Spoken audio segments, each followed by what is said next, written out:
أعوذ بالله من الشيطان اللعين الرجيم بسم الله الرحمن الرحيم إن الله وملائكته يصلون على النبي يا أيها الذين آمنوا يصلوا عليه وسلموا تسليما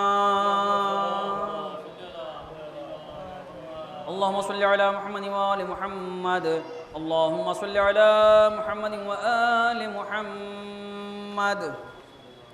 روي عن فاطمة الزهراء سلام الله عليها أنها قالت دخل علي برسول الله صلى الله عليه وآله وسلم في بعض الأيام وقال لي يا فاطمة إني لا أجد في بدني ضعفا فقلت له أعوذك بالله يا أبت من الضعف فقال يا فاطمة ائتني بالكساء اليماني وغطيني به. قالت فاطمة سلام الله عليها فأتيته بالكساء وغطيته به وصرت أنظر إليه وإذا وجهه يتلألأ نورا كأنه البدر في ليلة تمامه وكماله.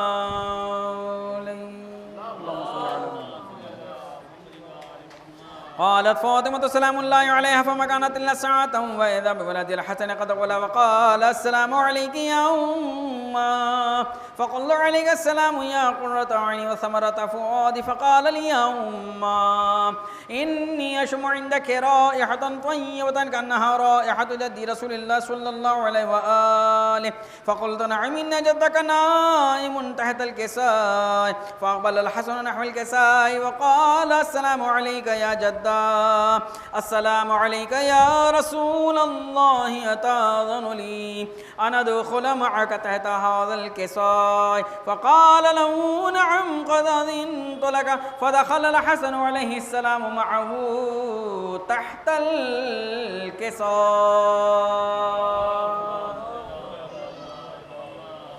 قالت فاطمة سلام الله عليها فما كانت إلا ساعة وإذا بولد الحسين عليه السلام قد وقال السلام عليك يا أمّا فقلت عليك السلام يا قرة عيني وثمرة فؤادي.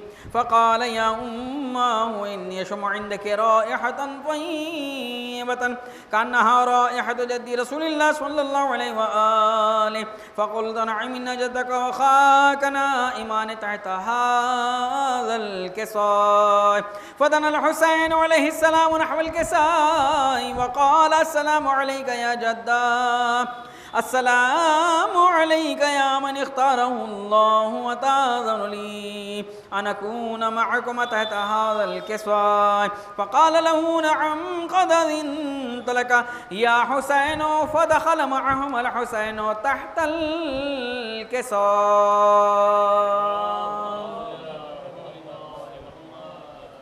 قالت فاطمة عليه السلام فما كانت إلا ساعة وإذا بأبي الحسن علي عليه السلام قد قال فقال السلام عليك يا بنت رسول الله.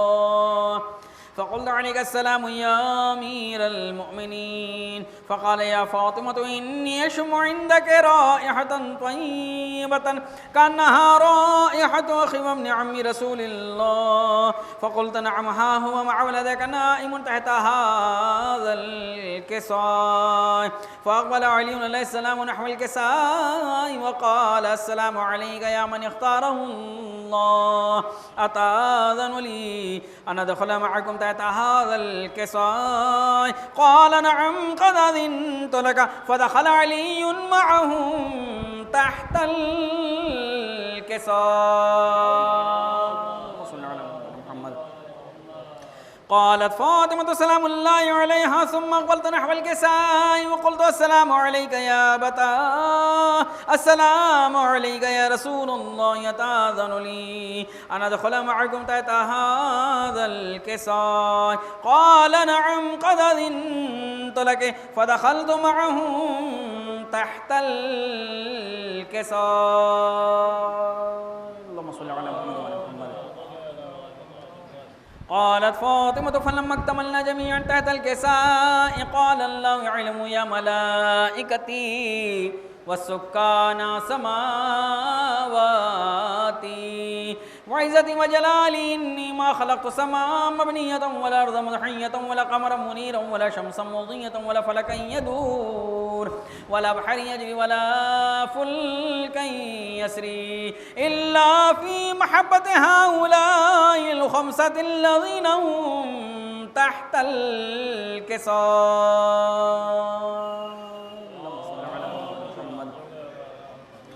فقال جبريل عليه السلام يا رب ومن تحت الكساء؟ قال الله تعالى هم أهل بيت النبوة ومعدن الرسالة وهم فاطمة وأبوها وبعلها وبنوها. اللهم صل على محمد. فقال جبريل يا رب أتأذن لي أن أهبط إلى الأرض ليكون معهم سادسا؟ فقال الله تعالى نعم قد أذنت لك. فهبط الأمين جبريل وأقبل نحو الكساء وقال السلام عليك يا رسول الله، السلام عليك يا من اختاره الله، إن الله عز وجل يقرئك السلام ويخصك بالتحية والإكرام ويقول لك وعزتي وجلالي إني ما خلقت السماء مبنية ولا أرض مدحية ولا قمرا منيرا ولا شمس مضية ولا فلكا يدور ولا بحر يجري ولا فلكا يسري إلا لأجلكم ومحبتكم وقد أذن لي أن أدخل معكم تحت هذا الكساء فهل تأذن لي أنت يا رسول الله أن أدخل معكم؟ فقال قد أذنت لك. فدخل جبريل معهم تحت الكساء. اللهم صل على محمد وآل محمد. وقال لهم إن الله عز وجل قد أوحى إليكم يقول إنما يريد الله ليذهب عنكم الرجس أهل البيت ويطهركم تطهيرا. اللهم صل على محمد وآل محمد. فقال علي عليه السلام يا رسول الله أخبرني ما لجلوسنا هذا تحت الكساء من الفضل عند الله تعالى؟ فقال النبي والذي بعثني بالحق نبيا واصطفاني بالرسالة نجيا ما ذكر خبرنا هذا في محفل من محافل أهل الأرض وفي جمع من شيعتنا ومحبينا إلا ونزلت عليهم الرحمة وحفت بهم الملائكة واستغفرت لهم إلى أن يتفرقوا. اللهم صل على محمد وعلى محمد. فقال علي عليه السلام إذا والله فزنا وسعدنا وكذلك شيعتنا فازوا وسعدوا ورب الكعبة. فقال رسول الله والذي بعثني بالحق نبيا واصطفاني بالرسالة نجيا ما ذكر خبرنا هذا في محفل من محافل أهل الأرض وفي جمع من شيعتنا وفي مأموم إلا فرج الله همه ولا مغموم إلا وكشف الله غمه ولا طالب حاجة إلا وقضى الله حاجته. فقال علي والله فزنا وسعدنا وكذلك شيعتنا فازوا وسعدوا في الدنيا والآخرة. اللهم صل على محمد وآل محمد. اللهم صل على محمد وآل محمد. اللهم صل على محمد وآل محمد. اللهم إني أسألك بحق محمد وأنت المحمود بحق علي وأنت الأعلى بحق فاطمة وأنت فاطر السماوات والأرض بحق الحسن وأنت المحسن بحق الحسين وأنت قديم الإحسان بحق الأئمة التسعة الطاهرين من ذرية الحسين عليهم السلام.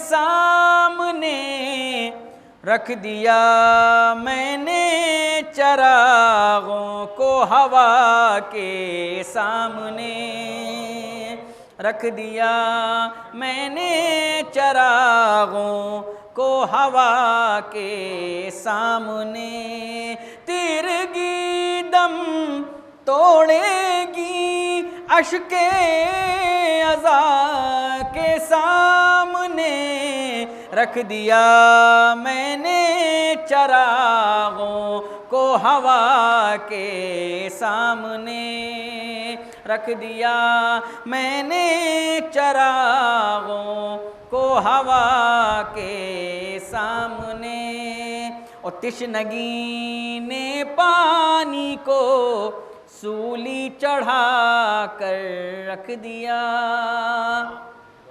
تشنگی نے پانی کو سولی چڑھا کر رکھ دیا حضرت عباس غازی کی وفا کے سامنے حضرت عباس غازی کی وفا کے سامنے ایک ہی انکار کے جھونکے میں باطل اڑ گیا ایک ہی انکار کے جھونکے میں باطل اڑ گیا آج تک کوئی نہ آیا کربلا کے سامنے آج تک کوئی نہ آیا کربلا کے سامنے رکھ دیا میں نے چراغوں کو ہوا کے سامنے چار سے دیکھیں بھائی کہ جس کا در علی پر کبھی سر جھکا نہیں جس کا در علی پر کبھی سر جھکا نہیں ارے اس کا قبول ایک بھی سجدہ ہوا نہیں اس کا قبول ایک بھی سجدہ ہوا نہیں یہ دیکھیں گے کہ قرآن کی زبان میں شہادت اسے ملی وہ عاشق علی کا کوئی بھی مر کے مرا نہیں قرآن کی زبان میں شہادت اسے ملی وہ عاشق علی کا کوئی بھی مر کے مرا نہیں صلوات عطا فرمائے آپ حضرات اللہ صلی اللہ علیہ وسلم چار مسئلہ دیکھ لیں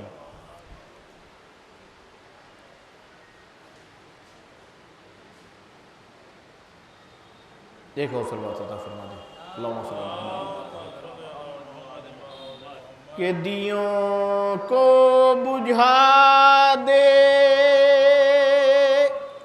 جو عشق عزا کے دیوں کو بجھا دے جو عشق عزا کے کہاں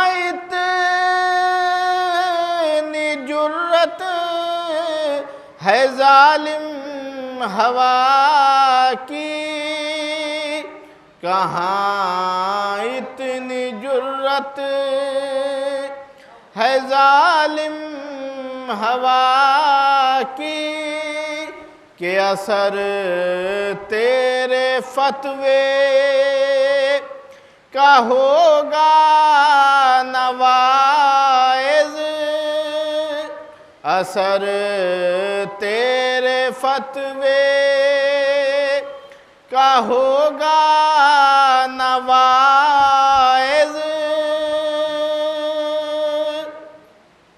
اثر تیرے فتوے کا ہوگا نواز، او تلاوت تو ہوگی حدیث کسا کی، تلاوت تو ہوگی حدیث کسا کی۔ ایک مطلب چکر پیش کرنا، ایک صلوات ادا فرما دیں، دیکھیں بولتا کہ سر خم کیے حسین کی عظمت کے سامنے، سر خم کیے حسین کی عظمت کے سامنے، سر خم کیے حسین کی عظمت کے سامنے، اور آ رہا ہے آج امامت کے سامنے، اور آ رہا ہے آج امامت کے سامنے۔ یہ دیکھیں گے کہ کرب و بلا میں موت کو بھی موت آ گئی، کرب و بلا میں موت کو بھی موت آ گئی، ارے قاسم تمہارے شوق شہادت کے سامنے، قاسم تمہارے شوق شہادت کے سامنے۔ آخری دو شعر کہ تیرو کمانو نیزو شمشیر کچھ نہیں،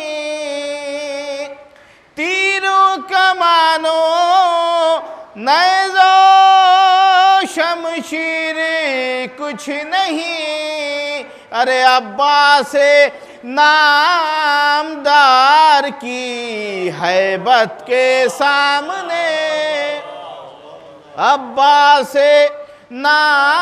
نامدار کی ہیبت کے سامنے۔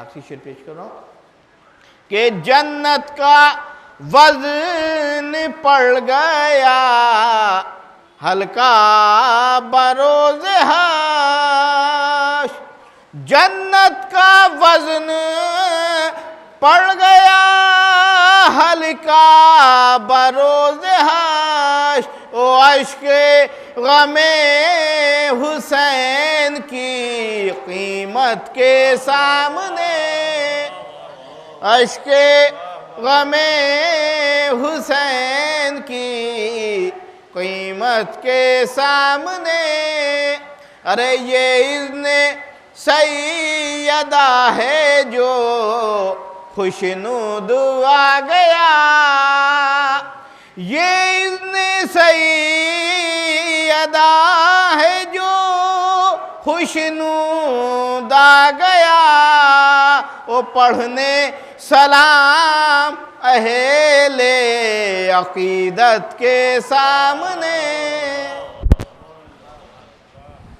کہ نہیں ہے قید مذہب کی جو چاہے وہ چلا آئے، نہیں ہے قید مذہب کی جو چاہے وہ چلا آئے، یہاں فرش اضافہ کربلا کا درس ملتا ہے، نہیں ہے قید مذہب کی جو چاہے وہ چلا آئے، یہاں فرش اضافہ کربلا کا درس ملتا ہے، اور یہ معنی مٹ چکا ہے لکھنؤ پر ساری دنیا کو، یہ معنی مٹ چکا ہے لکھنؤ پر ساری دنیا کو، ابھی اس شہر سے رسم ازا کا درس ملتا ہے، ابھی اس شہر سے رسم ازا کا درس ملتا ہے۔ ایک صلوات بھیج دیے محمد آل محمد۔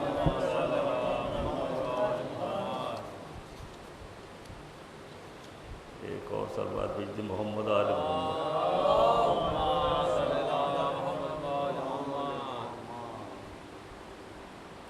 جو مطلب کیفیت حاضر خدمت کر دیں ملاحظہ فرمائیں کہ خبر بھی ہے بزرگوں نے جو یہ روضے بنائے ہیں، خبر بھی ہے بزرگوں نے جو یہ روضے بنائے ہیں، مقدر ساکنان لکھنؤ کے جگمگائے ہیں، مقدر ساکنان لکھنؤ کے جگمگائے ہیں، اور بزرگوں نے ہمارے صحن گلشن یوں سجائے ہیں، بزرگوں نے ہمارے صحن گلشن یوں سجائے ہیں، ادب کے شہر میں تہذیب کے خیمے لگائے ہیں، ادب کے شہر میں تہذیب کے خیمے لگائے ہیں، اور وہ روضوں کی سجاوٹ دیکھ کر لگتا ہے یوں جیسے، وہ روضوں کی سجاوٹ دیکھ کر لگتا ہے یوں جیسے زمیں پر آسمانوں سے ستارے توڑ لائے ہیں، زمیں پر آسمانوں سے ستارے توڑ لائے ہیں، اور وہ جیسا دور ہو جیسا زمانہ ہر زمانے میں، وہ جیسا دور ہو جیسا زمانہ ہر زمانے میں، ولائے آل احمد کے دیے ہم نے جلائے ہیں، ولائے آل احمد کے دیے ہم نے جلائے ہیں، اور ہمیں سے رونقیں باقی ہیں اب تک ساری دنیا کی، ہمیں سے رونقیں باقی ہیں اب تک ساری دنیا کی، کہ سنگ راہوں پر چل کے راستے ہم نے بنائے ہیں، کہ سنگ راہوں پر چل کے راستے ہم نے بنائے ہیں، اور غلام آل احمد کے سوا دنیا میں دکھلاؤ، غلام آل احمد کے سوا دنیا میں دکھلاؤ، زمیں پر بیچ کر جنت میں گھر کس نے دکھائے ہیں، زمیں پر بیچ کر جنت میں گھر کس نے دکھائے ہیں۔ شعر ملاحظہ فرمائیں کہ وہ سیدھی ہو گئیں ٹیڑھی لکیریں ان کے روضے پر، وہ سیدھی ہو گئیں ٹیڑھی لکیریں ان کے روضے پر، دعا کے واسطے یہ ہاتھ ہم نے جب اٹھائے ہیں، دعا کے واسطے یہ ہاتھ ہم نے جب اٹھائے ہیں، دعا کے واسطے یہ ہاتھ ہم نے جب اٹھائے ہیں، کہ ہمارا تذکرہ کیا انبیاء سے پوچھ لو جا کر، ہمارا تذکرہ کیا انبیاء سے پوچھ لو جا کر، ہر ایک مشکل میں سب کے ہر ایک مشکل میں سب کے ہیں یہی تو کام آئے ہیں، ہر ایک مشکل میں سب کے بس یہی تو کام آئے ہیں، اور سوا ممکن کے ناممکن نہیں کچھ ان کی ہستی میں، سوا ممکن کے ناممکن نہیں کچھ ان کی ہستی میں، رضائے رب کے مالک ہیں سبھی کے آزمائے ہیں، رضائے رب کے مالک ہیں سبھی کے آزمائے ہیں۔ اور شعر حاضر کروں ملاحظہ فرمائیں کہ وہاں آیت کے چھینٹوں سے بجھی تھی نار نمرودی، ملاحظہ فرمائیں کہ وہاں آیت کے چھینٹوں سے بجھی تھی نار نمرودی، علم کے سائے میں شعلے یہاں ہم نے بجھائے ہیں، علم کے سائے میں شعلے یہاں ہم نے بجھائے ہیں، اور کلام پاک میں جو بھی منافق کے لیے آئے، کلام پاک میں جو بھی منافق کے لیے آئے، وہی بس لعنتوں کے تیر ہم نے بھی چلائے ہیں، وہی بس لعنتوں کے تیر ہم نے بھی چلائے ہیں۔ اور مکتبی ملاحظہ فرمان کہ زباں حق علی میں کھولتے ہیں جو یہاں مختار، زباں حق علی میں کھولتے ہیں جو یہاں مختار۔ اور یہ معنی مختصر وہ ہیں مگر دنیا پچھائے ہیں، یہ معنی مختصر وہ ہیں مگر دنیا پچھائے ہیں۔ سورہ الحمد 3 بار، سورہ اخلاص کی تلاوت سما کر خطیب العرفان علی جناب مولانا مرزا محمد اشفاق صاحب قبلہ مرحوم ابن مولانا مرزا محمد طاہر صاحب مرحوم کی روح کو اصال ثواب کر دیں۔ اعوذ باللہ السمیع العلیہ العظیم من الشیطان اللعین الرجیم، بسم اللہ الرحمن الرحیم، الحمدللہ رب العالمین، الصلاة والسلام علی سیدنا و نبینا و شفیعنا و طبیب قلوبنا مولانا مقتدانا بالقاسم محمد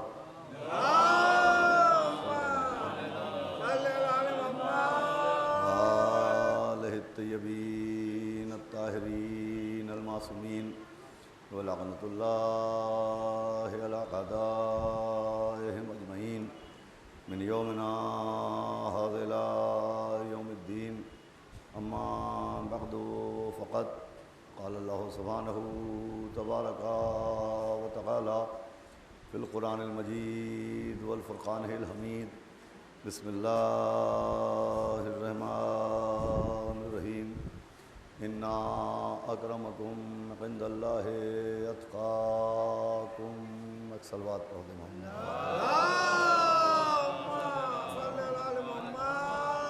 حضرات گرامی، ایک خطیب اہل بیت خطیب العرفان کے اصال ثواب کی مجلس ہے، لہٰذا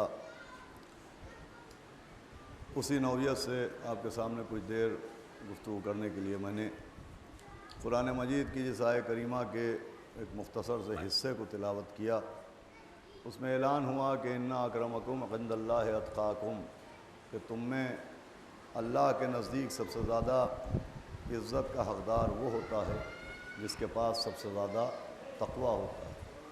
دیکھیے، یہ غلطی ہم سے ہوتی ہے کہ جب ہم کسی شخص کو عزت دار سمجھتے ہیں تو ہم جو عزت کا معیار بناتے ہیں تو کبھی تاج و تخت کو معیار بناتے ہیں، کبھی حکومت و سلطنت کو معیار بناتے ہیں، کبھی زمین و جائیداد کو معیار بناتے ہیں، کبھی باغ و باغات کو معیار بناتے ہیں، کبھی درہم و دینار کو معیار بناتے ہیں۔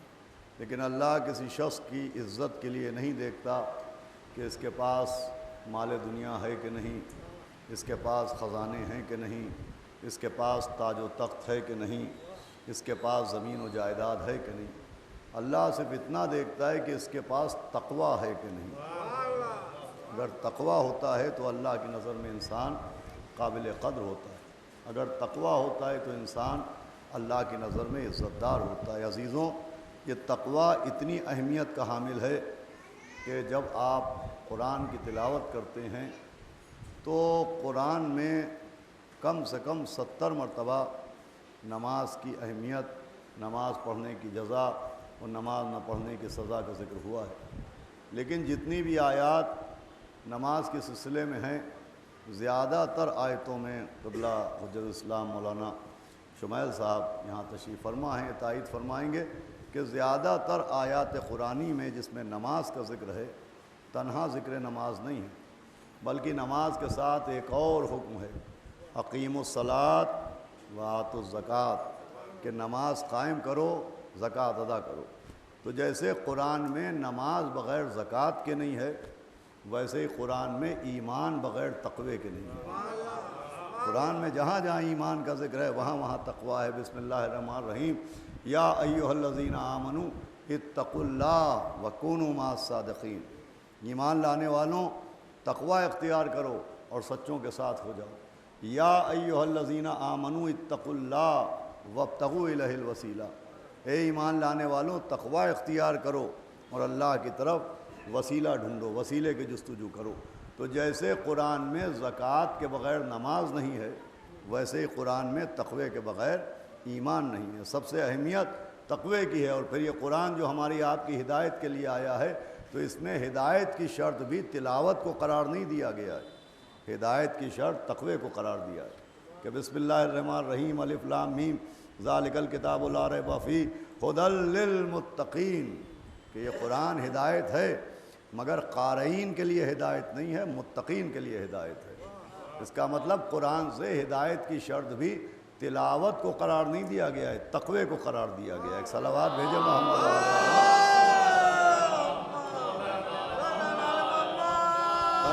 سب سے زیادہ اہمیت قرآن میں ہمیں ایمان کے ساتھ ساتھ تقوی کی نظر آتی ہے۔ اب جس قرآن نے تقوی کی اہمیت بیان کی ہے، جس قرآن نے تقوی کی شان بیان کی ہے، اسی قرآن نے تقوی کی پہچان بھی بیان کی ہے۔ جس قرآن میں تقوی کی شان ہے اسی قرآن میں تقوی کی پہچان ہے۔ پہچان یہ ہے کہ بسم اللہ الرحمن الرحیم وَمَن يُعَظِّمْ شَعَائِرَ اللَّهِ فَإِنَّهَا مِن تَقْوَى الْقُلُوبِ، کہ وہ لوگ جو اللہ کی نشانیوں کا احترام کرتے ہیں، جو لوگ اللہ کی نشانیوں کی تعظیم کرتے ہیں، تو یہ احترام کرنا، یہ تعظیم کرنا اس بات کی دلیل ہے کہ ان کے دل میں تقوی موجود ہے۔ صلوات بھیجے محمد علیہ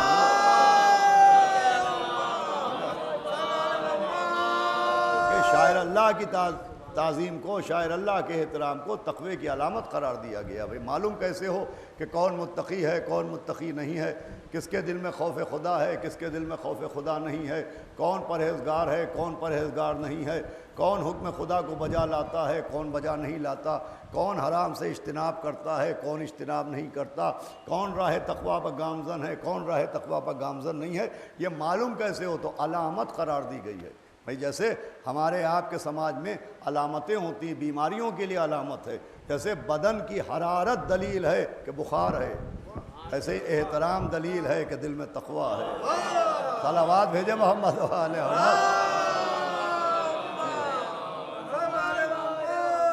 گرامی۔ احترام کو تقوی کی علامت قرار دیا گیا۔ اب دیکھیں منتظمین تابوت کی جانب سے، وارثان تابوت کی جانب سے ایک ایسا اہم تبرک کہ جو پوری دنیا کے لیے، صرف لکھنؤ کی بات نہیں کر رہا ہوں، یوٹیوب کا زمانہ ہے، سب کے لیے ایک عقیدت کا مرکز ہے، ان کی جانب سے، اور ایک خطیب عرفان کی مجلس ہو رہی ہے، لہٰذا اسی مناسبت سے مجھے آپ کی خدمت میں عرض کرنا ہے کہ احترام و تعظیم کو تقوی کی علامت قرار دیا گیا ہے۔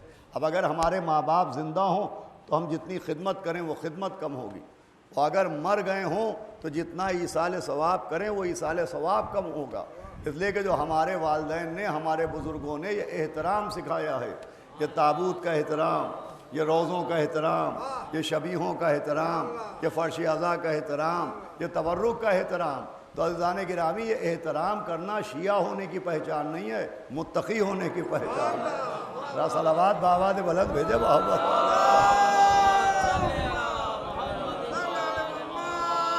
بھئی تابوت کا احترام بھی متقی ہونے کی پہچان ہے، شبیہوں کا احترام بھی متقی ہونے کی پہچان ہے، عزائے سرکار سید الشہداء کی نسبتوں کا احترام بھی متقی ہونے کا احترام ہے۔ کہ صاحب یہ تو عقیدت کی بات ہے، قرآن کی بات کیجئے۔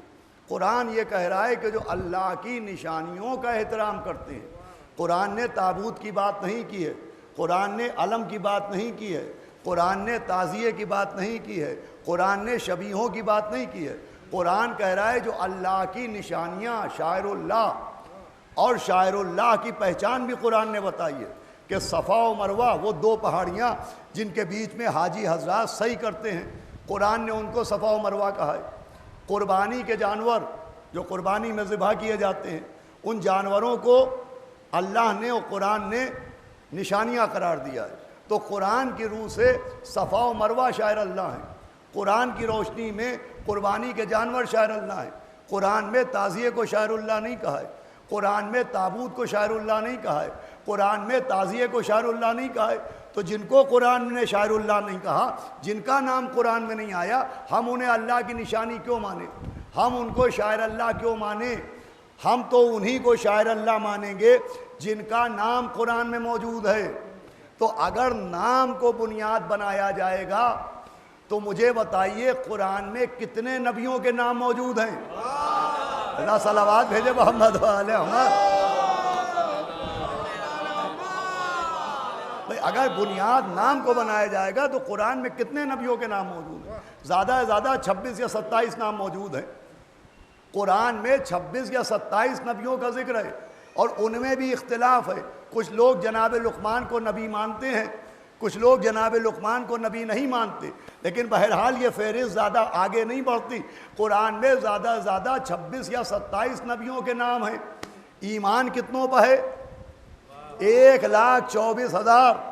تو اب اگر میں کہوں کہ صاحب میں تو صرف انہی کو نبی مانوں گا جن کے نام قرآن میں ہیں، صرف وہی نبی اللہ ہیں جن کے نام قرآن میں ہیں، تو اس کا کیا جواب ہے؟ تو جواب یہ ہے کہ بھئی نبی کی پہچان نام نہیں ہے، عصمت ہے۔ تو جیسے نبی کی پہچان نام سے نہیں ہوگی، عصمت سے ہوگی، ویسے ہی اللہ کی نشانی کی پہچان بھی نام سے نہیں ہوگی، نسبت سے ہوگی۔ صلوات بھیجے محمد و آل محمد۔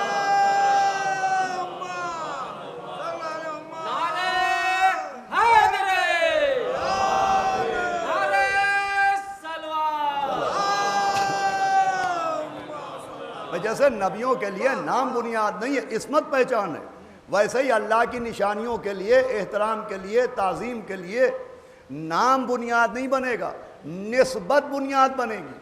بھئی احترام کا سبب نسبت ہے۔ یہ صفا و مروہ کی پہاڑیاں نسبت کی وجہ سے محترم ہیں، یہ قربانی کے جانور نسبت کی وجہ سے محترم ہیں۔ اس کا مطلب احترام کا سبب ہوتا ہے نسبت۔ نسبت کا مطلب یہ ہے کہ یہیں کی مٹی آسمان پر گئی، اور ایک پیکر بنا، ایک جسم بنا، اور نام پڑا خلیفۃ اللہ، اللہ کا خلیفہ۔ یہیں کے کاغذ پر قرآن لکھا گیا، نام پڑا کلام اللہ، اللہ کا کلام۔ یہیں کی مٹی سے ایک گھر بنا، نام پڑا بیت اللہ، اللہ کا گھر۔ اذا صلوات تو بھیجے محمد صلی اللہ علیہ وسلم۔ اب دیکھیں نسبتیں قائم ہو رہی ہیں، اللہ کا خلیفہ، اللہ کا کلام، اللہ کی کتاب، اللہ کا گھر۔ یہ جو دو لفظوں کے بیچ میں کاؤ کی آتا ہے، یہی نسبت بن جاتا ہے۔ توجہ ہے آپ کی کہ نہیں؟ یہ جو دو لفظوں کے بیچ میں کاؤ کی آتا ہے، یہی نسبت بن جاتا ہے۔ اللہ کا گھر، اللہ کی کتاب، اللہ کا خلیفہ، اللہ کا نبی، اللہ کی نشانیاں۔ تو یہ جو دو لفظوں کے بیچ میں کاؤ کی آتا ہے، یہی نسبت بن جاتا ہے۔ تو جیسے وہاں نسبتیں موجود ہیں، اللہ کا خلیفہ، اللہ کا گھر، اللہ کا کلام، ویسے یہاں بھی نسبتیں موجود ہیں۔ مولا کا تابوت، امام کا تعزیہ، جناب عباس کا عالم۔ صلوات بھیجے محمد۔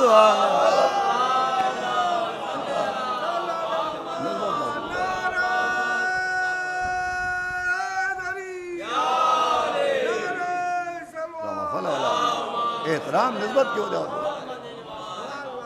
مولا علی کا تابوت، امام حسین کا تعزیہ، جناب عباس کا علم، جناب علی اصغر کا جھولا، مجلس کا تبرک۔ صلوات بھیجے محمد محمد۔ دیکھیں ساری نسبتیں ہی تو ہیں، نسبت کی وجہ سے احترام ہوتا ہے۔ بھئی مٹی یہاں کی تھی، لیکن اللہ نے وہاں مٹی منگوائی اور ایک پیکر بنایا، اور پیکر بنانے کے بعد حکم دیا کہ جب میں اس میں روح ڈالوں تو تم سب کے سب سجدے میں گر جانا۔ تو جیسے ہی اللہ نے حکم دیا، سارے فرشتے سجدے میں گر گئے، سوائے ابلیس کے سب نے سجدہ کیا۔ اس نے کہا تو نے مجھے آگ سے بنایا ہے، ان کو مٹی سے بنایا ہے، تو نے مجھے نار سے بنایا ہے، ان کو تراب سے بنایا ہے۔ بھئی غور فرمائیے گا ابلیس کا استدلال کیا ہے۔ استدلال یہ ہے کہ تو نے مجھے آگ سے بنایا ہے، اس میں کچھ غلط بھی نہیں کہا، اللہ نے اسے نار سے بنایا تھا۔ تو جو نار سے بنا تھا اس نے احترام میں تردد کیا، اس نے انکار کیا، لیکن فرشتے نور سے بنے تھے۔ آپ مجھے ایک روایت دکھائیے کہ کسی فرشتے نے کہا ہو کہ تو نے مجھے نور سے بنایا ہے، میں ان کو سجدہ کیوں کروں؟ بھائی نار والے نے انکار کیا، نور والوں نے انکار نہیں کیا۔ اس کا مطلب جہاں نار ہوتی ہے وہاں بغاوت ہوتی ہے، جہاں نور ہوتا ہے وہاں اطاعت ہوتی ہے۔ صلوات بھیجے محمد و آل محمد۔ اور ہمارے یہاں دیکھیے میں سمجھتا ہوں ادھر جگہ آئیے، ادھر آ جائیے تو کچھ تھوڑی سی ہوا بھی آ جائے۔ آئیے پنڈت جی آئیے آپ بھی آئیے.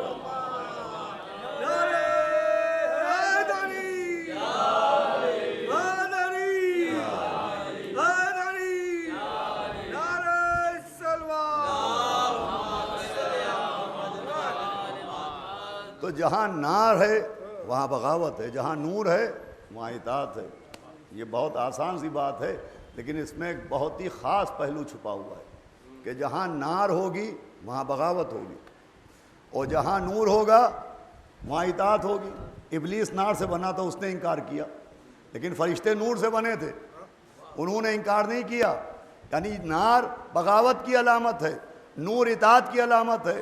اب آپ تاریخ کا آئینہ دیکھیے تو تاریخ کے آئینے میں آپ کو گھر ایک نظر آئے گا اور منظر دو نظر آئیں گے. ایک ہی گھر میں فرشتے چکی چلاتے نظر آ رہے ہیں، حسنین کا جھولا جھلاتے نظر آ رہے ہیں، اور روٹی پر سورہ پہنچاتے نظر آ رہے ہیں، انگوٹھی پر آیت لاتے نظر آ رہے ہیں. اور جس گھر میں فرشتے چکی چلا رہے تھے اسی کے دروازے پر منافق آگ لاتے نظر آ رہے ہیں. بھائی گھر ایک ہے، منظر دو ہیں. جس گھر میں فرشتوں نے چکی چلائی، جھولا جھلایا، اسی میں منافقوں نے آگ لگائی. بھائی کوئی حیرت کی بات نہیں ہے، دونوں نے اپنے اپنے سلسلے بتائے ہیں کہ نور والے کون ہیں، نار والے. آواز ہے دے محمد والا. تو بہرحال ابلیس نے کہا تو نے مجھے آگ سے بنایا اور ان کو مٹی سے بنایا. یہ تشریف لے آئیں، ایک صلوات اور پڑھ دیں محمد وآل محمد. آئیں ادھر تشریف لے آئیں، ایک صلوات اور پڑھ دیں محمد وآل محمد. جب حکم دیا کہ جب میں آدم کے پیکر میں روح ڈالوں تو اس نے کہا تو نے مجھے آگ سے بنایا، ان کو مٹی سے. دیکھیے ابلیس سے غلطی کیا ہوئی. ابلیس یہ سمجھا کہ اللہ مٹی کے پیکر کو سجدے کا حکم دے رہا ہے، لیکن اللہ نے یہ نہیں کہا تھا کہ جب میں مٹی کا جسم بنا دوں، کہا تھا جب میں اس میں روح ڈال دوں. ہمارے یہاں بھائی ابلیس سے یہی غلطی ہوئی کہ ابلیس یہ سمجھا کہ پیکر کا احترام ہے، وہاں جسم کا احترام نہیں تھا، وہاں روح کا احترام تھا. بھائی جسم کو سجدہ جسم کی وجہ سے نہیں تھا اور روح کی وجہ سے تھا. جیسے کربلا کی مٹی کا احترام مٹی کی وجہ سے نہیں ہے، امام حسین کے خون کی وجہ سے ہے. بھائی علم کا احترام علم کے پٹکے کی وجہ سے نہیں ہے، نسبت جناب عباس کی وجہ سے ہے. تابوت کا احترام لکڑیوں کی وجہ سے نہیں ہے، نسبت مولا علی کی وجہ سے ہے.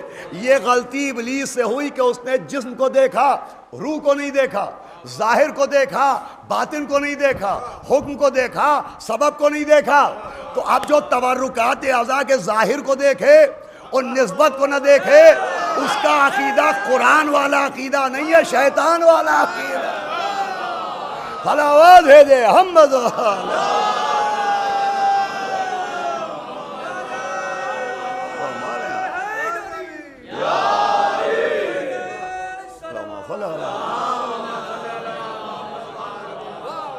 اس کا عقیدہ قرآن والا عقیدہ. یہ ابلیس سے غلطی ہوئی.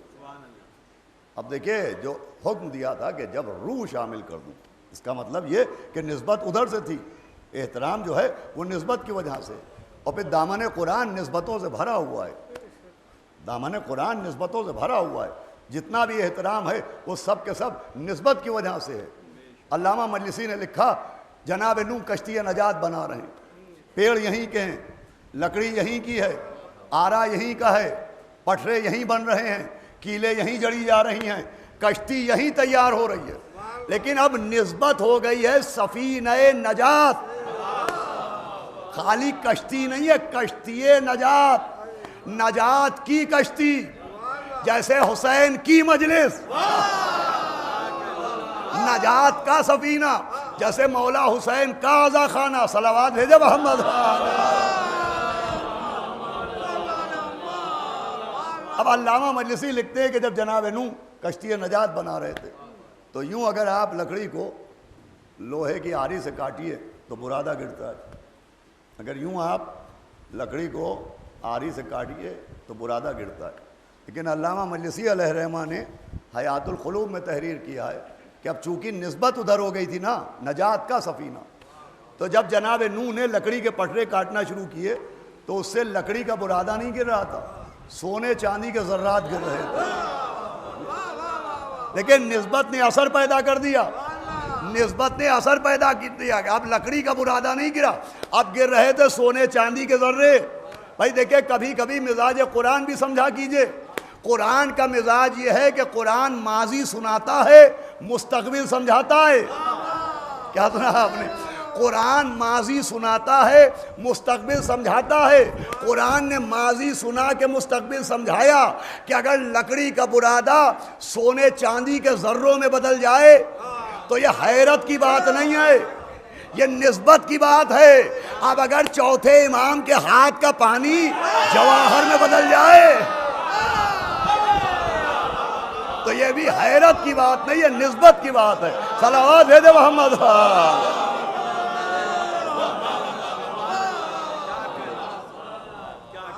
نسبت سے کمال پیدا ہوتا ہے، نسبت سے کمال پیدا ہوتا ہے۔ عام لکڑی تھی لیکن اب نسبت ہو گئی۔ سفینہ نجات، جناب نوح کا سفینہ، تو لکڑیوں میں اثر آ گیا۔ یہ سمجھایا جا رہا ہے کہ اگر نسبت جاتی ہے تو پھر تاثیر پیدا ہو جاتی ہے۔ تو نسبتوں سے دامن قرآن بھرا ہوا ہے، جگہ جگہ نسبتوں کا ذکر ہے۔ لامکان اپنا مکان بنوا رہا ہے، جناب ابراہیم اور جناب اسماعیل اللہ کا گھر بنا رہے ہیں، گارا یہیں کا ہے، مٹی یہیں کی ہے، گمے یہیں کے ہیں، پانی یہیں کا ہے، اور جناب ابراہیم اور جناب اسماعیل گھر بنا رہے ہیں۔ اچھا دیکھیں کسی اور کو شامل نہیں کیا ہے، جناب ابراہیم نے اور حضرت اسماعیل نے۔ حالانکہ مکے میں لوگوں کی کمی نہیں تھی، اگر ایک آواز دیتے تو لیبرز بھی آ جاتے، لیکن جناب ابراہیم نے مزدوروں کو نہیں بلایا، خود اور اپنے بیٹے کے ہاتھوں سے خانہ کعبہ بنایا۔ میں کہوں گا آپ شیخ الانبیاء ہیں، آپ خلیل خدا ہیں، آپ امام الناس ہیں، آپ نبی ہیں، آپ رسول ہیں، آپ صاحب شریعت ہیں، آپ کرسی ڈال کے بیٹھیے اور مزدوروں کو بلائیے اور خانہ کعبہ بنوائیے۔ یہ خود اور اپنے بیٹے کو زحمت کیوں دے رہے ہیں؟ آواز دیں گے احمق، یہ تعمیر بیت کا معاملہ ہے، میں بھی معصوم ہوں، میرا بیٹا بھی معصوم ہے، مکے کے رہنے والے گناہگار ہیں۔ میں آج ہی فیصلہ دیے دے رہا ہوں کہ جب تعمیر بیت میں گناہگار شامل نہیں ہو سکتے تو اہل بیت میں گناہگار ہوگی کیا؟ صلوات بھیجے محمد و آل محمد پر۔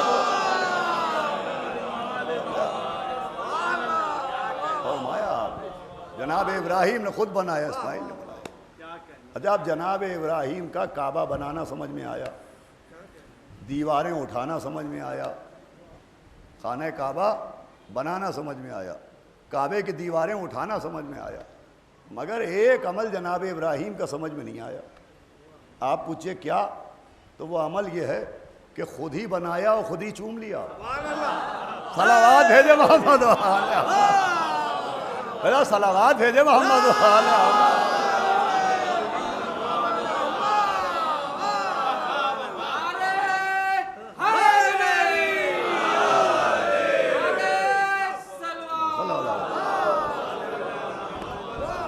یہ سمجھ میں نہیں آئے کہ خود اپنے ہاتھوں سے بنا رہے ہیں اور اپنے ہاتھوں سے چوم رہے ہیں، خود ہی تعمیر فرما رہے ہیں، خود ہی تعظیم فرما رہے ہیں، خود ہی بنا رہے ہیں، خود ہی چوم رہے ہیں۔ اے حضرت ابراہیم یہ کیا کر رہے ہیں؟ آواز دیں گے احمقو تمہارے لیے تو کر رہا ہوں، کل تم سے پوچھا جائے گا خود تابوت سجاتے ہو، خود چوم لیتے ہو، خود علم اٹھاتے ہو، خود چوم لے ہوتے ہو، جب کوئی پوچھے کہ کیوں کرتے ہو تو کہتے نا ماضی میں حضرت ابراہیم نے کیا تھا اس لیے کرتے ہیں۔ ان کو بھی شیعہ کہا گیا ہے، ہم کو بھی شیعہ کہا۔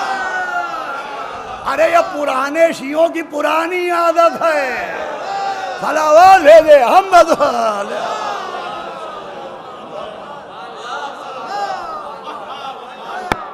یہ پرانے شیعوں کی پرانی عادت کہ خود ہی تعمیر کی اور خود ہی تعظیم فرما دی۔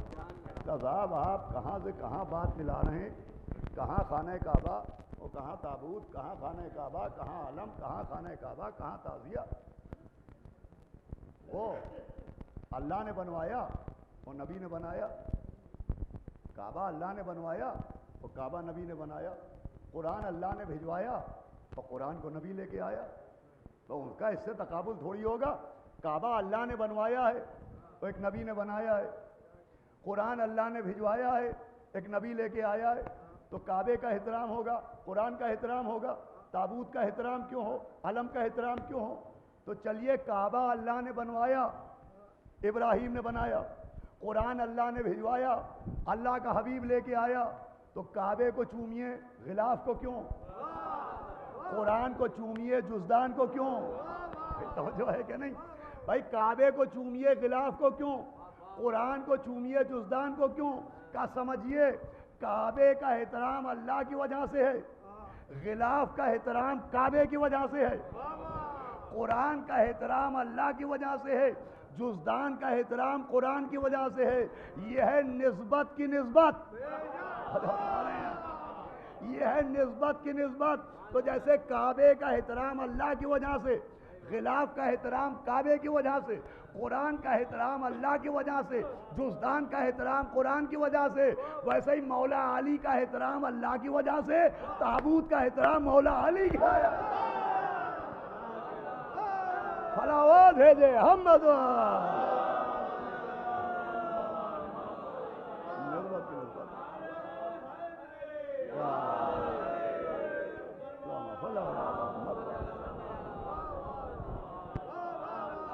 نسبت کی نسبت ہے، نسبت کی نسبت۔ مولا حسین کا احترام اللہ کی وجہ سے، تعزیے کا احترام مولا حسین کی وجہ سے، مولا عباس کا احترام اللہ کی وجہ سے، علم کا احترام مولا عباس کی وجہ سے۔ نسبت کی نسبت ہے بھائی، نسبت ہی محترم بناتی ہے۔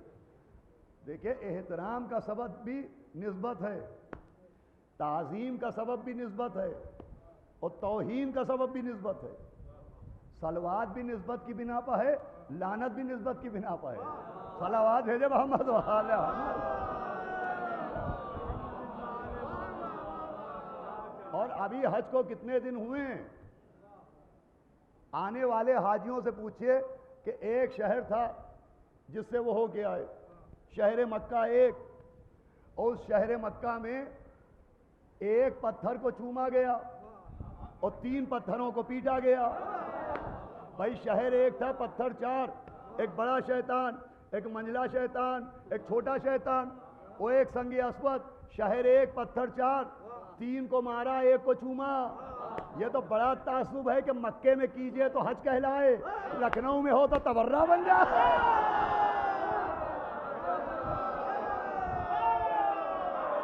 صلوات بھیجے محمد و آل محمد۔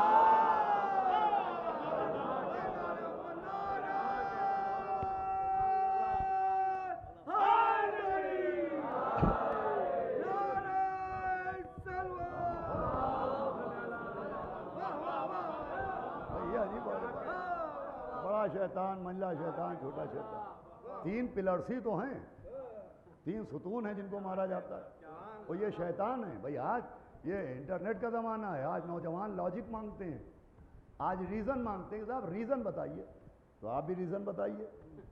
یہ شیطان ہے جن کو مارا گیا ہے۔ شیطان اتنا نیک اور شیطان اتنا شریف کب سے ہو گیا کہ لوگ پیٹتے رہیں اور وہ سر جھکا کے پٹتا رہے؟ ارے شیطان کی تو پرانی عادت ہے، ادھر پٹنے کا موقع آتا ہے میدان کا جھولا چھوڑ دیتا ہے، پہاڑ کے سر پر چڑھ جاتا ہے۔ یہ شیطان ہے جسے مارا جا رہا ہے۔ کہ صاحب شیطان نہیں ہے، یہاں شیطان آیا تھا۔ لیجئے شریعت محمد نے تو اس کی بھی پرمیشن دے دی ہے کہ اگر ظالم نہ ملے تو کچھ بنا کے غبار نکال لینا۔ بھائی صلوات بھیجے محمد۔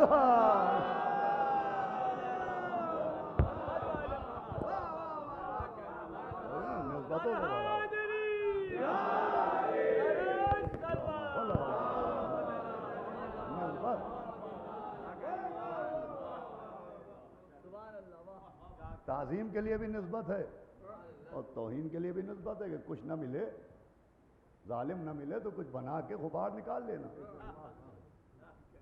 ہمارے کیا پہلی محرم سے 9 ربیع الاول تک سب لاجک کے ساتھ ہے۔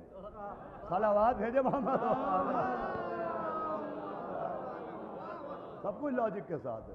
تو عزیزان گرامی، احترام کا سبب نسبت ہے، اور نسبتوں سے دامن قرآن بھرا ہوا ہے۔ میں نے عرض کیا ہمارے سن میں چھوٹے ہیں ہمارے مولانا مصطفیٰ علی صاحب، مولانا ادیب الہندی صاحب، ایک جید عالم تھے جو ہندوستان کے تھے مگر ایران و عراق میں جید علماء، ان کے علم و ان کی خدمات کے معترف تھے، ان کے جانشین ہیں، ان کے وارث ہیں۔ مولانا شمیل صاحب قبلہ خود بہترین خطیب بھی ہوں، بے پناہ عالم بھی ہوں، تصدیق فرمائیں گے کہ نسبتوں سے دامن قرآن بھرا ہوا ہے کہ جناب موسیٰ کی قوم اور نافرمان قوم اور نافرمانیوں کے بعد جناب موسیٰ کے پاس آئی، کہا اللہ سے کہیے ہمیں ایک موقع اور دے دیا جائے، ہم سدھر جائیں گے۔ جناب موسیٰ نے اللہ سے کہا، پالنے والے کہہ رہے انہیں ایک موقع دیا جائے۔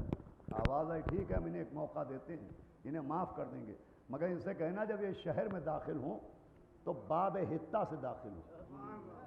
باب حطہ کا مطلب مغفرت کا دروازہ، اس شہر کے دروازے کا نام باب حطہ رکھا گیا کہ باب حطہ سے داخل ہونا۔ ان سے کہنا جب یہ باب حطہ سے داخل ہوں تو پہلے باب حطہ کو چومیں، تعظیم سے سر جھکائیں، پھر حطہ حطہ کہتے ہوئے اندر آئیں۔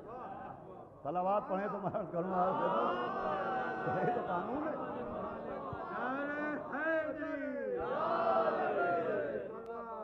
ان سے کہنا اللہم صلی علی محمد و آل محمد، ان سے کہو کہ یہ باب حطہ کو چومیں، تعظیم سے سر جھکائیں، حطہ حطہ کے نعرے لگائیں، اور اس کے بعد شہر کے اندر ہم معاف کر دیں گے۔ اب وہ قوم موسیٰ ہی کیا جو شرارت سے باز آ جائے۔ ان سے کہا گیا تھا کہ سر جھکانا، مگر انہوں نے سر نہیں جھکایا بلکہ اپنی پشت اس دروازے کی طرف کی، اور سیدھے سیدھے داخل ہونے کے بجائے اپنی پیٹھ اس مقدس دروازے کی طرف پھرائی۔ اللہ نے کہا اب ہم نہیں چھوڑیں گے۔ اس کا مطلب مقدس مقامات کی طرف پشت کرنا بھی خلاف تعظیم ہے۔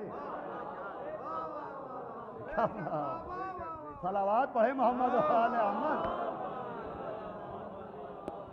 دیکھیں بھائی ان طریقوں کے پیچھے جو ریزنز ہیں، یہ جو ہمارے بزرگوں نے سکھایا کہ جب عزا خانے سے نکلنا، درگاہ سے نکلنا، زیارت کر کے نکلنا تو علم کی طرف پشت نہ ہونے پائے، عزا خانے کی طرف پشت نہ ہونے پائے۔ لوگ پوچھتے صاحب یہ آپ الٹے الٹے کیوں نکلتے ہیں؟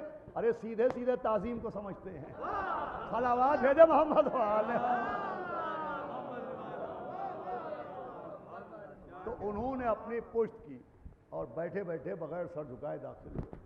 ایک تو یہ کیا کہ احترام نہیں کیا، دوسرے ان سے کہا گیا تھا کہ حطہ کہنا، حطہ، لیکن انہوں نے حطہ کے بجائے ہنتا کہا گیا تھا حطہ حطہ کہو، انہوں نے ہنتا ہنتا کہا۔ لیکن حطہ اور ہنتا میں کیا فرق ہے؟ اب ذرا غور سنیے گا، تلفظ سے شاید سمجھ میں آئے، حالانکہ نزلاوی کیفیت ہے، ہو سکتا ہے واضح نہ ہو لیکن واضح ہو جائے گی بات اگر آپ نے غور فرمائی۔ حطہ اور ہنتا، ایک ذرا نقطے کا فرق نظر آیا۔ ان سے کہا گیا تھا کہ حطہ کہو، انہوں نے کہا ہنتا۔ حطہ کا مطلب ہوتا ہے مغفرت، اور حطہ کا مطلب ہوتا ہے روٹی۔ ان سے کہا گیا معافی مانگو، وہ جنم جنم کے بھونگے وہاں بھی روٹی مانگنے لگے۔ ان سے کہا گیا معافی مانگو، وہ روٹی مانگنے لگے۔ انہوں نے صرف ایک نقطہ بڑھا دیا تو اللہ نے عذاب بھیج کے ایک نقطہ سمجھایا کہ جو نون کا نقطہ بڑھائے ہم اسے تو چھوڑتے نہیں ہیں، تو جو بے کا نقطہ گھٹائے انہوں نے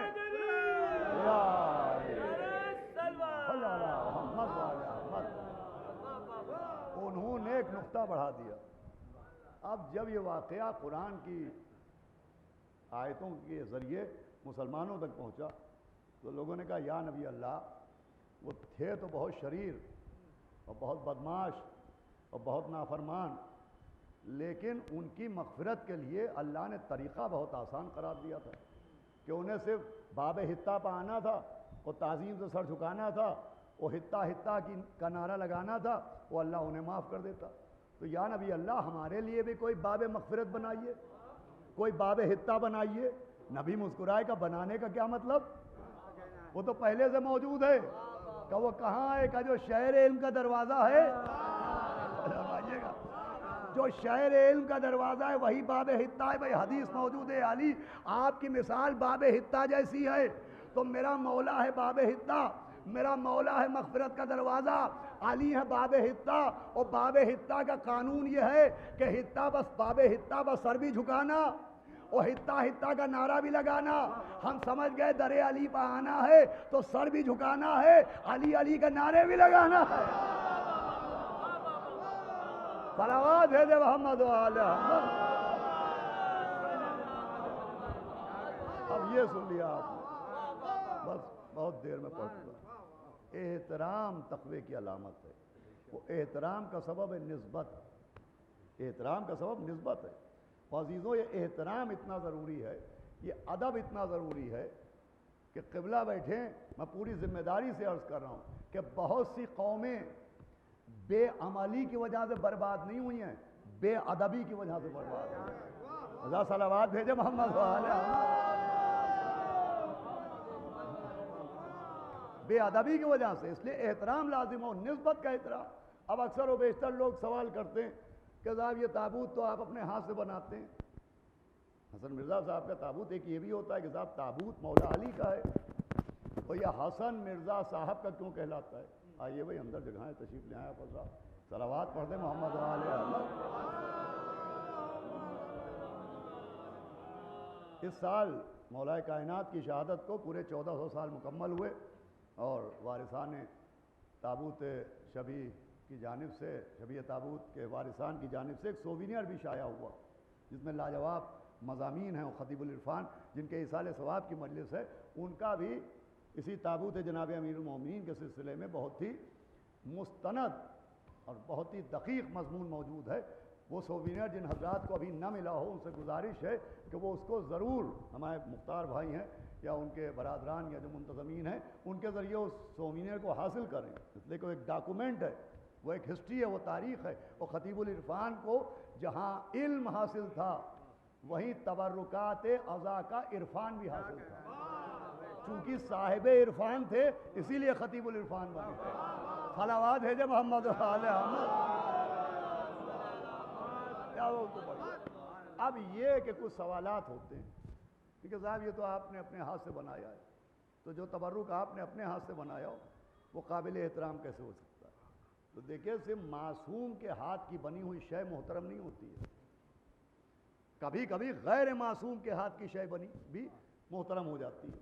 آپ دلیل پوچھے تو دلیل یہ ہے کہ مسجد نبوی بنائی نبی نے اپنے ہاتھوں سے، مسجد نبوی کو پیغمبر نے اپنے ہاتھوں سے بنایا، مگر مسجد نبوی میں جو ممبر تھا وہ نہ نبی نے بنایا اور نہ آرڈر دے کے بنوایا۔ مسجد نبوی کا ممبر، بھائی بخاری تک میں روایت ہے کہ مسجد نبوی کا ممبر 8ویں ہجری یعنی جنگ خیبر کے بعد تک مسجد نبوی میں ممبر نہیں تھا۔ ایک کھجور کا درخت تھا جسے کاٹا گیا تھا، اس کے تنے پر پیغمبر اسلام کپڑا بچھاتے تھے اور اس پہ بیٹھتے تھے اور اس پہ خطبہ دیتے تھے، ممبر تھا ہی نہیں۔ نبی نے نہ آرڈر دے کے مسجد میں ممبر بنوایا اور نہ اپنے ہاتھوں سے بنایا۔ ایک بڑھئی رہتا تھا مدینے میں، اس نے آگے کہا کہ یا نبی اللہ آپ کو اس پہ بیٹھنے میں زحمت ہوتی ہے، میں چاہتا ہوں ایک ممبر بنا دوں۔ نبی نے کہا کیا بناؤ گے؟ وہ 2 دن بعد آیا اور ایک ممبر لے کے آیا، تو اس ممبر کو نبی نے قبول کیا اور تب سے مسجد نبوی میں ممبر پہ بیٹھ کے نبی نے خطبہ دینا شروع کیا۔ دیکھیں مسجد بنائی تھی معصوم نے، ممبر بنایا تھا گناہگار نے، لیکن معصوم کی بنائی ہوئی مسجد کے ساتھ ساتھ گناہگار کا بنایا ممبر بھی محترم ہو گیا۔ مجھے بتائیے مسجد نبوی کا ممبر نبی نے بنایا نہیں، وہ کیوں محترم ہوا؟ کہ نبی نے نہیں بنایا مگر نبی کی محبت میں بنایا۔ وہ ممبر ایک شخص نے نبی کی محبت میں بنایا، اس کا مطلب جو معصوم کی محبت میں بنے وہ بھی محترم ہوتا ہے۔ تو جیسے مسجد کا ممبر نبی کی محبت میں بنا، ویسے ہی یہ شبیہ تابوت علی کی محبت میں بنی۔ صلوات ہے دے محمد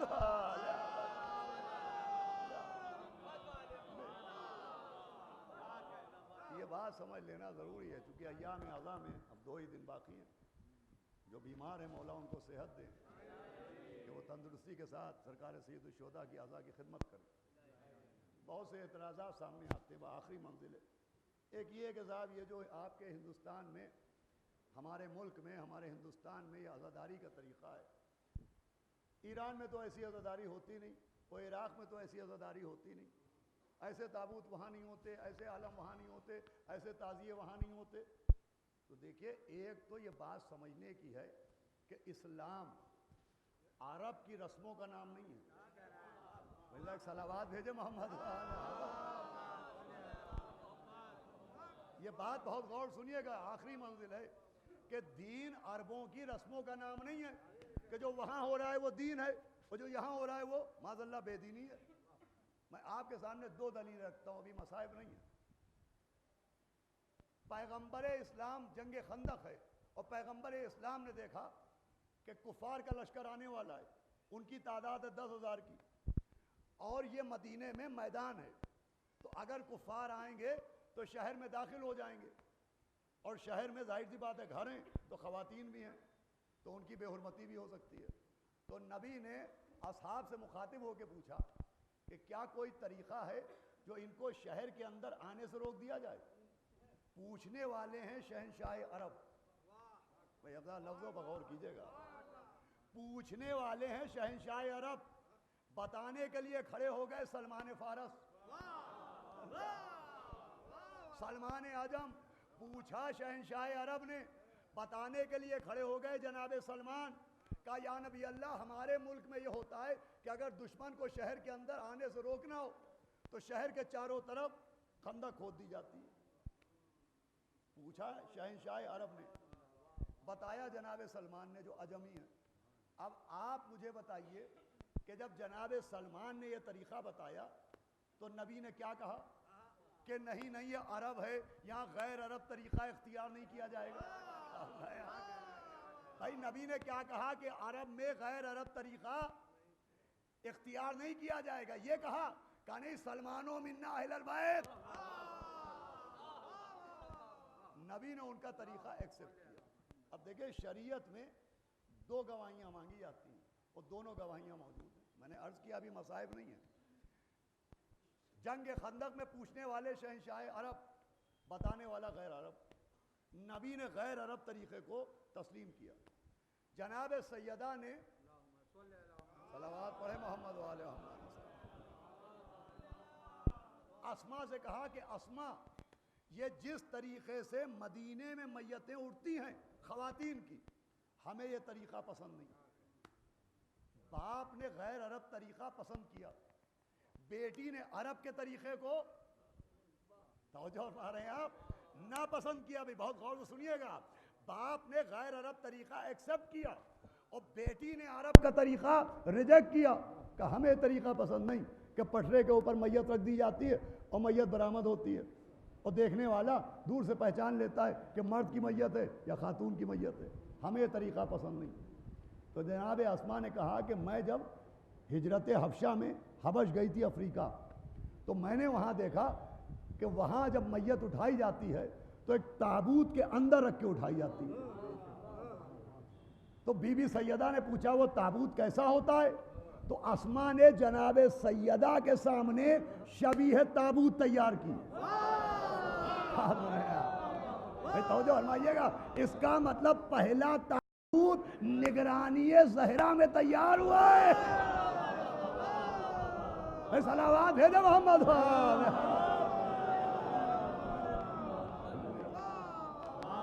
یہ پہلا تابوت تھا۔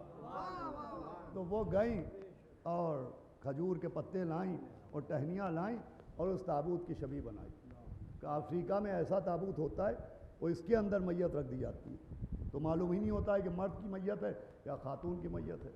اب مجھے بتائیں کہ جب جناب اسما نے جناب سیدہ کو حبش کا طریقہ بتایا تو جناب سیدہ نے کیا کہا کہ نہیں ہم عرب ہیں، ہم حبش کے طریقے پہ تابوت نہیں اٹھوائیں گے۔ ارے باپ نے عجم کے طریقے کو پسند کیا، بیٹی نے حبش کے طریقے کو پسند کیا، اور باپ سے لے کے بیٹی تک دو گواہیوں نے ایک دلیل قائم کر دی کہ اسلام عربوں کی رسموں کا نام نہیں ہے، معصوموں کی پسند کا نام ہے۔ صلوات بھیجے محمد، جو ان کو پسند ہے۔ یہ وہاں نہیں ہوتا ہے، وہاں نہیں ہوتا۔ ابھی ادھر ایام عزا قریب آئیں گے اور ادھر شیطان کا پٹارا کھل جائے گا۔ سارے اعتراضات ایک سے ایک سمجھدار لوگ عزاداری کے معاملوں میں ناسمجھ ہو جائیں گے۔ صلوات بھیجے محمد، کہ یہ سمجھ میں نہیں آ رہا ہے، وہ سمجھ میں نہیں آ رہا ہے۔ ارے یہ سب ہمارے علماء کی نگرانی میں ہوا ہے اور علماء نے روایتوں کی روشنی میں اس کے احکام جاری کیے۔ عزیزوں، تابوت کی پہلی شبیہ جناب سیدہ کے سامنے بنی، اور پھر چونکہ حسن مرزا صاحب سے منسوب تابوت ہے، وہ اس کے بانی تھے. یہ بات تو رہی گئی. دیکھیے کہ یہ بھی کہا جاتا ہے صاحب تابوت مولا علی کا ہے. یا حسن مرزا صاحب کا تابوت کیوں کہلاتا ہے؟ تو نماز کے بعد 34 مرتبہ اللہ اکبر اور 33 مرتبہ الحمدللہ اور 33 مرتبہ سبحان اللہ. یہ کس کا ذکر ہے؟ اللہ کا ذکر ہے. مگر یہ اللہ کا ذکر ایک دھاگے میں پرویا گیا اور یہ دھاگا غلاف بن کے دست سیدہ کے کعبے سے مس ہو گیا. ذکر اللہ کا ہے مگر اللہ کا ذکر نہیں کہلاتا ہے. تسبیح ہے سیدہ صلوات ہے جو محمد.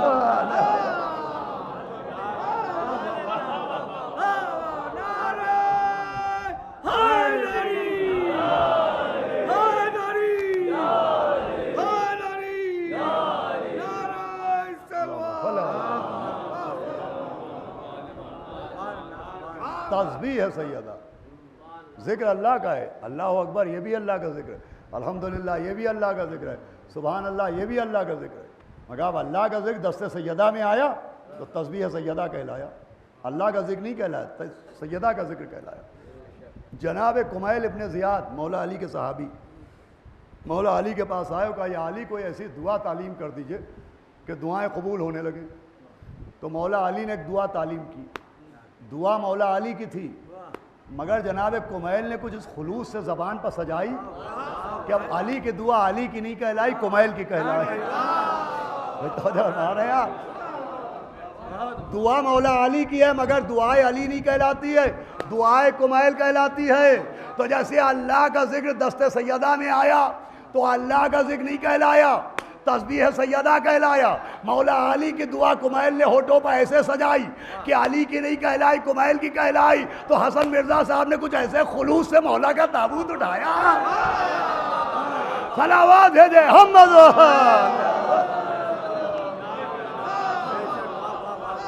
خلوص ہے تو دیکھیے اثر خلوصی میں ہوتا ہے, اثر خلوص میں ہوتا ہے. مجمع بہت ہو, بھیڑ بہت ہو, لوگ بہت ہوں, لیکن اگر خلوص نہیں ہوتا تو اثر نہیں ہوتا.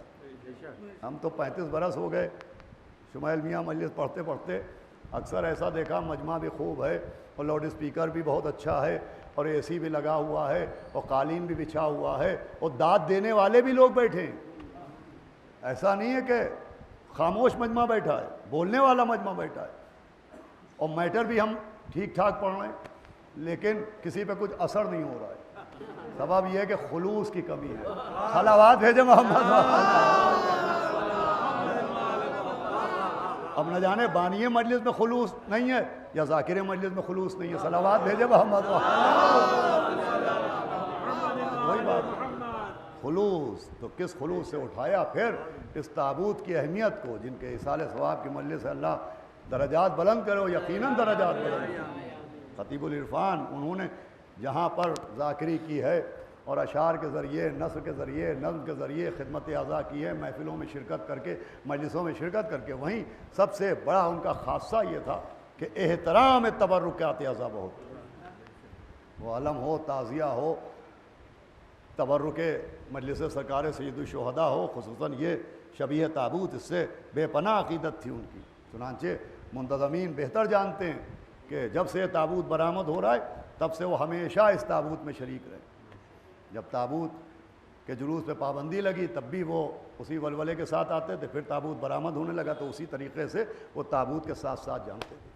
بھئی چونکہ صاحب عرفان تھے, انہیں معلوم تھا کہ تابوت کیا ہوتا ہے. تابوت ایسا تبرک ہے کہ بنی اسرائیل جب تک تابوت سکینہ کا احترام کرتے رہے عزت پاتے رہے. جہاں انہوں نے تابوت سکینہ کی بے احترامی کی آج تک در بدر ٹھوکریں کھا رہے ہیں. قرآن میں تابوت سکینہ کا ذکر ہے. تابوت سکینہ سکون دینے والا تابوت. صلوات بھیجے محمد. اب اس کی تشریح میں مجھے نہیں جانا ہے. تابوت سکینہ کا مطلب یہ ہے سکینہ سکون سے بنا ہے, وہ جو سکون پہنچائے. لیجئے قرآن سے دلیل ملی ہے کہ تابوت ہمیشہ سکون کا سبب بنتا ہے, بے سکونی کا سبب نہیں بنتا. جب تک وہ تابوت بنی اسرائیل میں احترام کے ساتھ رکھا گیا. بنی اسرائیل, اور بنی اسرائیل کون تھے؟ بنی اسرائیل جناب یعقوب پیغمبر کی اولادوں میں تھے، بڑی وی آئی پی قوم تھی، آسمان سے ڈشز آتی تھیں ان کے لیے، نبی کے گھرانے کے لوگ تھے، لیکن تابوت کی بے حرمتی کی تو دربدر ہو گئے۔ قرآن نے یہی سمجھایا کہ نبی کے گھر والے اگر بے احترامی کریں تو وہ دربدر ہو جاتے ہیں، تمہاری کیا اوقات ہے؟ صلوات بھیجو محمد وعلی محمد۔ میں میسج دینا چاہتا ہوں، میں تو 3 دن شبوں میں یہاں رہتا نہیں ہوں، لیکن ادھر یہ برا نہ مانے لوگ کہ ادھر کچھ عرصے سے سننے کو آ رہا ہے جیسے شبیہ تابوت گلیم برآمد ہوتی ہے، اور اس تابوت میں بھی ایک نوجوانوں کا ایک ٹولہ ایسا بھی ہوتا ہے کہ جو ہم نیت پہ حملہ نہیں کرتے، یقیناً وہ بوسے ہی کے لیے اور مولا کی محبت ہی میں آگے بڑھتے ہیں، لیکن احترام ضروری ہے، احترام۔ آپ جانتے ہیں بنی اسرائیل پر عذاب کیوں نازل ہوا؟ جب تک وہ احترام کرتے رہے جنگوں میں فتح پاتے رہے، اور پھر ایک دن سے جب سے ان کے بچوں نے اس تابوت میں رسی باندھ کے گلیوں میں کھینچنا شروع کیا تو اللہ نے پسند نہیں کیا، وہ عذاب نازل کر دیا۔ یہ قرآن سمجھا رہا ہے۔ دیکھیے بہت سے حالات ہوتے ہیں اور بہت سے تبصرے ہوتے ہیں حالات پہ کہ صاحب قوم کی یہ حالت ہو گئی، یہ حالت ہو گئی، یہ حالت ہو گئی۔ کبھی ٹھنڈے دماغ سے سوچئے کہ جو قوم کی آج حالت ہے کیا صرف بے عملی کی وجہ سے یا بے ادبی کی وجہ سے؟ صلوات بھیجے محمد وعلی محمد۔ بھائی قوم جو بنی ہے وہ احترام کی وجہ سے بنی ہے۔ فاقے کرنے والے لوگ، چنے بیچنے والے لوگ، چھوٹے چھوٹے کاروبار کرنے والے لوگ جب تک رضا خانوں کا احترام کرتے رہے اللہ نے زمین سے آسمان پر پہنچا دیا، اور جہاں بے احترامی شروع ہوئی ہے وہاں سے زوال شروع ہوا ہے، وہاں سے عذاب شروع ہوا ہے۔ لہذا تبرکات کا احترام بہت ضروری ہے۔ تبرک تک کا مجلس کا جو تبرک تقسیم ہوتا ہے اس کا بھی، خطیب العرفان کی مجلس ہے، میں آپ کو ایک واقعہ سناتا ہوں۔ ایک بہت جید خطیب و عالم علامہ سبط حسن صاحب قبلہ ہنسوی، ان کا ایک واقعہ کتابوں میں ملتا ہے کہ انہوں نے پڑھا تھا کہ جناب زہیر قین جو مولا حسین علیہ السلام کے صحابی تھے، اور پہلے یہ شیعہ نہیں تھے، یہ پہلے شیعیان عثمان میں تھے۔ جب امام حسین علیہ السلام نے جناب علی اکبر کو بھیجا اور زہیر قین سے گفتگو ہوئی، اور جناب زہیر قین نے امام کے ہاتھ پر بیعت کی اور توبہ کی، اور امام حسین کے ساتھ لشکر میں آئے ہیں، تو یہ روایت ہے کہ جب یہ نکلے امام حسین کی طرف سے لشکر عزیز کے سامنے آئے تو لشکر عزیز میں سے کسی شخص نے طنز کیا کہ زہیر آپ اور امام حسین کی طرف سے، آپ ان کی طرف سے کہاں سے نکل پڑے؟ آپ تو عثمان کے شیعہ تھے۔ کتابوں میں جملہ میں سنا رہا ہوں آپ کو، آپ تو عثمان کے شیعہ تھے۔ تو جناب زہیر کا عجب جواب تھا، وہ کہا یہ نہ کہو کہ میں پہلے عثمان کا شیعہ تھا، یہ کہو میں پہلے شیطان کا شیعہ تھا اب رحمان کا شیعہ تھا۔ صلوات بھیجے محمد وعلی محمد۔ دیکھیے میں بہت مضبوطی سے پڑھتا ہوں، مجھے معلوم ہے کہ 4 بحث کرنے والے بھی آئیں گے، کوئی زوم میں نہ رہے۔ اگر ممبر پر 1 گھنٹے بول سکتا ہوں تو زیر ممبر 8 گھنٹے بول سکتا ہوں۔ صلوات بھیجے محمد عزاداری کے معاملے، ولایت کے معاملے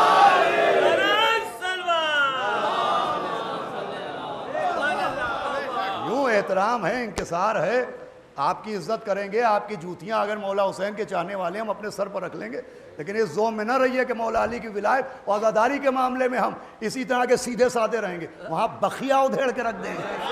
صلوات بھیجے محمد وعلی ساری اپنی جگہ۔ ان معاملوں میں کوئی کمپرومائز نہیں ہوتا، ان معاملوں میں کوئی ولایت نہیں، ولایت اور عزاداری کے معاملے میں کوئی کمپرومائز وغیرہ نہیں ہوتا۔ تو میں عرض کر رہا تھا میرے پاس ساری دلیلیں موجود ہیں۔ تو وہ جناب زہیر قین، ان کا لقب ہے طبیب لشکر حسینی۔ طبیب تو سمجھتے ہیں آپ، حکیم و طبیب 1000 مرتبہ سنا ہے، طبیب لشکر حسینی۔ تو علامہ سبط حسن حنفی صاحب نے پڑھا تھا کہ اگر کوئی شخص بیمار ہو اور کوئی دوا اسے فائدہ نہ کر رہی ہو تو وہ جناب زہیر قین سے توسل کرے، اور توسل کا طریقہ یہ ہے کہ وہ روزہ رکھے، اور جب افطار کا وقت آئے تو وہ نیت کرے کہ میں اس روزے کا ثواب جناب زہیر قین کی خدمت میں ہدیہ کر رہا ہوں۔ تحفتاً پیش کر رہا ہوں جناب زہیر قین کی خدمت میں۔ اور اس کے بعد وہ نماز عشاء پڑھ کے ایک پاک بستر کے اوپر سو جائے، ایک ایسی چادر بچھائے جس پر نہ کوئی فعل حلال ہوا ہو نہ فعل حرام ہوا ہو، بالکل اچھوتی چادر ہو، پاک و پاکیزہ جگہ ہو، اور قبلہ روح ہو کے لیٹ جائے تو رات میں اسے جناب زہیر قین کی زیارت ہوگی۔ تو جب جناب زہیر قین کی زیارت ہوگی تو جناب زہیر قین سے وہ اپنے مرض کی دوا پوچھے، اور جناب زہیر قین طبیب لشکر امام حسین ہیں، وہ دوا تجویز کریں گے، دوا بتائیں۔ سنیے گا اذان گرامی واقعی۔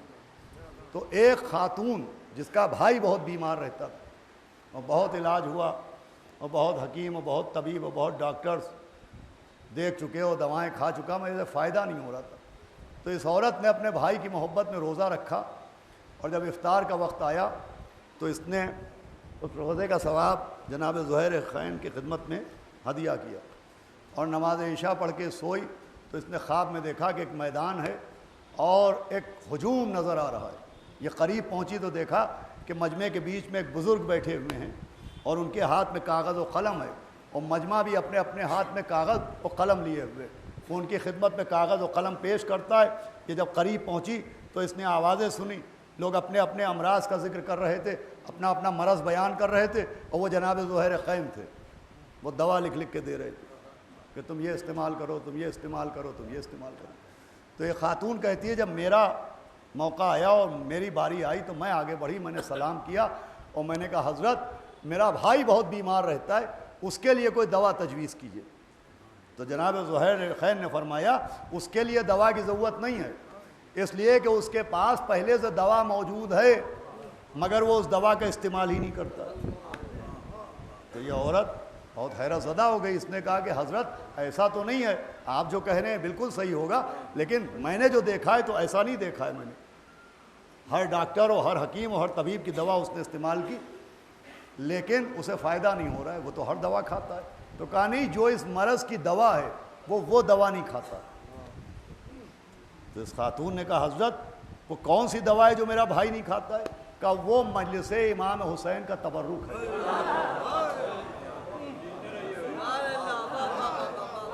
وہ مجلس امام حسین علیہ السلام کا تبرک ہے۔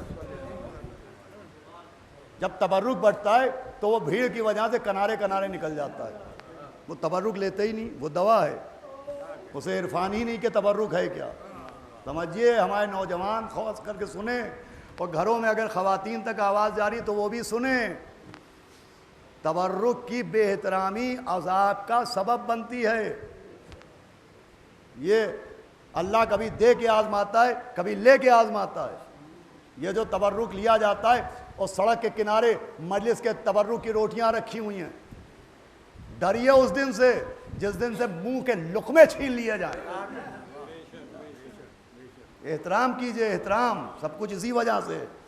تو وہ کہتی ہے کہ میری آنکھ کھلی تو میں نے اپنے بھائی سے کہا کہ میں نے ایسا ایسا عمل کیا تھا، اور کیا تو ایسا کرتا ہے؟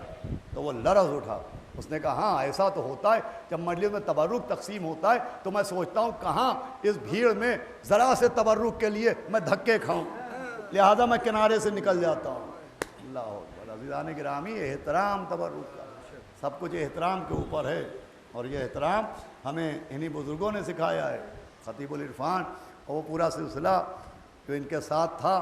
اور خصوصی طور پہ ابھی مختار بھائی شعر پڑھ رہے تھے کہ رسم ازا اسی لکھنؤ سے جاری و ساری ہے، وہ ہمارا آپ کا فریضہ ہے کہ ہمارے بزرگوں نے جو وراثتیں ہمیں سونپی ہیں ہم ان کی حفاظت کریں، ہم زمانے کی ہوا میں نہ آئے کہ صاحب یہ ہو رہا ہے وہ ہو رہا ہے، تو نہ جانے کیا کیا ہو رہا ہے، زمانے کی وجہ سے کیا کیا چھوڑیے گا، زمانہ تو ایک دن خدا تک کو چھڑوا کے چھوڑے گا، زمانے کی ہوا میں نہ بہیے، احترام ہونا چاہیے، احترام۔ اس لیے سارا گریہ بھی اسی وجہ سے ہے کہ اس قوم کے رونے کو یہی بات بڑی ہے، زہرا بھرے دربار میں حق مانگ، یہ جو رونا اور گریہ ہے یہ بے احترامی کی وجہ سے ہے۔ میں کیا ہوں، میں کیا ہوں؟ اگر مولا حسین کی میں مجلس نہ پڑھتا تو کوئی 2 انگلی اٹھا کے شہر میں سلام کرنے والا نہ ہوتا۔ آج ہمارے بچوں کے منہ میں جو لقمے جا رہے ہیں وہ امام حسین علیہ السلام کے بچوں کی جوتیوں کا صدقہ ہیں۔ لیکن اگر مجمع میں پہنچ جائیں کسی شادی میں کسی غم میں تو باپ کی عمر کے لوگ کرسی چھوڑ کے کھڑے ہو جاتے ہیں قبلہ کہ آؤ آؤ یہاں بیٹھ جاؤ. کیوں؟ کہ ذاکر حسین. اللہ اکبر. ایک ذاکر حسین کا اتنا احترام. ہائے مادر حسین. کسی نے بیٹھنے کو بھی نہیں کہا. زہرا بھرے دربار میں حق مانگ رہی. اس قوم کے رونے کو یہی بات. رونا اسی کا ہے کہ کس کے ساتھ کیا کیا کیا کیا گیا. صرف اس کا رونا نہیں, کس کے ساتھ کیا کیا گیا. خالی اس پہ نہیں رویا جاتا ہے کہ کیا کیا گیا. بھئی ایک کوئی شخص ہے وہ اپنے کسی دشمن کا گھر توڑ دے تو وہ بھی ظلم ہے, وہ بھی قابل مذمت ہے. لیکن ایک یہ کہ اللہ کا گھر کوئی توڑ دے تب یہ ہوگا نا کہ یہ کیا کیا. تو رونا اس کا نہیں کہ کیا کیا گیا, رونا اس کا ہے کہ کس کے ساتھ کیا کیا گیا. کس کے ساتھ کیا گیا. میں یہ بات کئی مرتبہ پڑھ چکا ہوں. جنگ خندق ہوئی اور مولا کائنات نے عمرو کو قتل کیا. جب عمرو ابن ود قتل ہوا اور اس کی لاش میدان میں پڑی تھی تو طریقہ یہی ہوتا تھا کہ جب جنگ تمام ہو جاتی تھی تو مقتول کے ورثاء اپنے اپنے رشتہ داروں کے لاشوں پر آتے تھے اور اپنے مرنے والے کو روتے تھے اور قتل کرنے والے کو کوستے تھے. یہ ایک بالکل فطری عمل ہوتا تھا کہ جو مرا ہے اس کو رو رہے ہیں اور جس نے مارا ہے اسے کوس رہے ہیں. تو جب مولا کائنات نے عمرو کو قتل کیا اور اس کا لاشا میدان میں پڑا ہوا تھا تو عمرو ابن ود کی بہن دوڑتی ہوئی آئی اور اپنے بھائی کے لاشے پر پہنچی. تو سب یہی سمجھے کہ اب یہ اپنے بھائی کو روئے گی اور شاید مولا کی شان میں کچھ گستاخی کرے گی. لیکن تاریخ کی آنکھیں آج تک حیرت زدہ ہیں کہ عمرو کی بہن اپنے بھائی کے لاشے پہ آئی اور ایک مرتبہ غور سے بھائی کو دیکھا اور کہا عمرو میں تجھ کو بہت روتی لیکن تیرا لاشا دیکھ کے میرے دل کو سکون ملا کہ تجھے کسی شریف نے قتل کیا ہے. اللہ کہ تجھے قتل کر دیا تیرا لباس نہیں لوٹا. اللہ اکبر. تجھے قتل کر دیا تیرے ہاتھوں کی انگوٹھیاں نہیں اتاری. ارے کس کے ساتھ کیا کیا گیا. جس کا باپ دشمنوں کے لیے اتنا رحیم ہو, ہائے کربلا میں اس کا لاشا پڑا ہوا ہے, کوئی کرتا اتار رہا ہے, کوئی کمر کا پٹکا کھول رہا ہے, کوئی ایک انگوٹھی کے لیے انگلی کو قطع کر رہا ہے. آواز ہے آپ کو بلا رونا اسی کا کس کے ساتھ کس کے ساتھ کیا کیا. جس کے بابا کا یہ رویہ دشمنوں کے ساتھ, اور ذرا نانا کا رویہ بھی دیکھ لیں. وہ مجلس تمام ہے مولا حسین کے نانا کا رویہ کہ جنگ احد مدینے کے بہت قریب ہوئی تھی اور جنگ احد میں جب جناب حمزہ شہید ہوئے تو خالی شہید نہیں ہوئے, یزید کی دادی معاویہ کی ماں ہندہ جگر خارہ نے بڑی بے حرمتی کی جناب حمزہ کے لاشے کے ساتھ کہ ان کی ناک کو ان کے چہرے سے الگ کر دیا, ان کے کان ان کے سر سے الگ کر دیے گئے, ان کا شکم چاک تھا اور چبایا ہوا کلیجہ پہلو میں پڑا ہوا تھا. اب دیکھیے لاش دیکھنا کوئی معمولی کام نہیں ہوتا ہے. بہت سے لوگ اپنے عزیزوں کی میت نہیں دیکھ پاتے, اور نہ کہ ایک ایسی لاش جس کے اعضاء بدن سے جدا ہو گئے ہوں, شکم چاک ہو اور کلیجہ چبایا ہوا ایک طرف پڑا ہوا ہو. تو رسول خدا بہرحال اپنے چچا کے لاشے پر بیٹھے رو رہے تھے. اتنے میں ایک صحابی نے آگے کہا یا نبی اللہ غضب ہو گیا. کہ کیا غضب ہو گیا؟ کہ کسی نے حمزہ کی بہن کو بتا دیا کہ بھائی مارا گیا. توجہ فرمائیے گا, کسی نے حمزہ کی بہن کو بتا دیا ہے کہ بھائی مارا گیا اور حمزہ اپنے بھائی کے لاشے پر آ رہی ہیں. جناب حمزہ کی بہن کا نام جناب صفیہ تھا, جناب عبد المطلب کی بیٹی. کسی نے شہر میں خبر دے دی صفیہ کو کہ آپ کا بھائی میدان میں مارا گیا. اب بہن کو بھائی کی شہادت کی خبر ملے, عزیزوں مجلس تمام ہو جائے گی اور بہن رک جائے یہ ممکن ہی نہیں. ادھر سے صفیہ دوڑتی ہوئی چلی, ادھر رسول خدا نے لوگوں سے کہا کہ جاؤ اور صفیہ کو میدان میں نہ آنے دو, اس لیے کہ بہن اپنے بھائی کے لاشے کو نہ دیکھ پائے گی. لیکن وہ بہن کیا جو رک جائے. جناب صفیہ روتی ہوئی لوگوں کو ہٹاتی ہوئی جب میدان میں آ گئی اور نبی کو یقین ہو گیا کہ اب صفیہ اپنے بھائی کا لاشا ضرور دیکھیں گی, تو لکھا ہے کہ جناب رسول خدا نے اپنے کاندھے کی چادر اتاری اور جناب حمزہ کے لاشے پر ڈال دی. لیکن چادر چھوٹی تھی, لاشا بڑا تھا, تو چہرہ چھپ گیا, سینہ چھپ گیا, لیکن جناب حمزہ کے خون میں ڈوبے ہوئے پاؤں نظر آ رہے تھے. تو لکھا ہے نبی کبھی دائیں دوڑ کے گئے, کبھی بائیں گئے اور میدان کی گھاس توڑ توڑ کے حمزہ کے پاؤں پر ڈال رہے تھے کہ کہیں بہن کی نظر بھائی کے زخمی پیروں پر نہ پڑ جائے. میں کہوں گا یا نبی اللہ فریاد، ارے یہ جنگ احد ہے، ارے ذرا کربلا میں آئیے. ایک بھائی کے گلے پہ خنجر چل رہا ہے، ایک بہن در خیمہ سے دیکھ رہی ہے، او پسر ساتھ، ارے میرا باز آیا.